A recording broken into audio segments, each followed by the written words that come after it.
Doctor Agarwal's கண் மருத்துவமனை இலவச கண் பரிசோதனையை வழங்குகிறது. Book appointment now.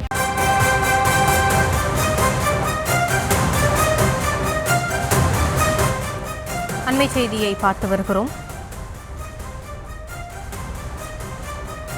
அமலாக்கத்துறை நோட்டீஸுக்கு இடைக்கால தடை பிறப்பிக்கப்பட்டிருக்கிறது. ஜெகத் ரட்சதுக்கு எதிரான அமலாக்கத்துறை நோட்டீஸுக்கு இடைக்கால தடை பிறப்பித்து உச்சநீதிமன்ற நீதிபதி விக்ரம்நாத் தலைமையிலான அமர்வு உத்தரவு பிறப்பித்திருக்கிறது. விவரங்களோடு இணைகிறார் எமது செய்தியாளர் மதியழகன். மதி, இந்த வழக்கு குறித்தான முழு விவரங்கள். ரிசர்வ் வங்கியிடம் அனுமதி பெறாமல் வெளிநாட்டு நிறுவன பங்குகளை வாங்கியதாக திமுக எம்பி ஜெகத் ரட்சகன் இது தொடர்பாக விசாரணைக்கு ஆஜராகுமாறு அவருக்கு நோட்டீஸ் ஆனது அனுப்பப்பட்டிருந்தது.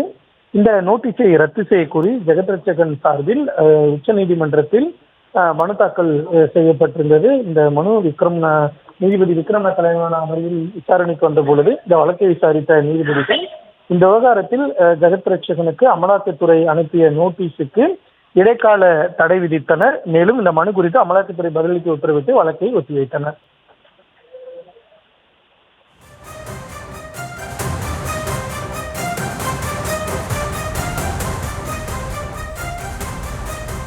விவரங்களுக்கு நன்றி மதியழகன். டாக்டர் அகர்வால்ஸ் கண் மருத்துவமனை இலவச கண் பரிசோதனையை வழங்குகிறது. Book appointment now.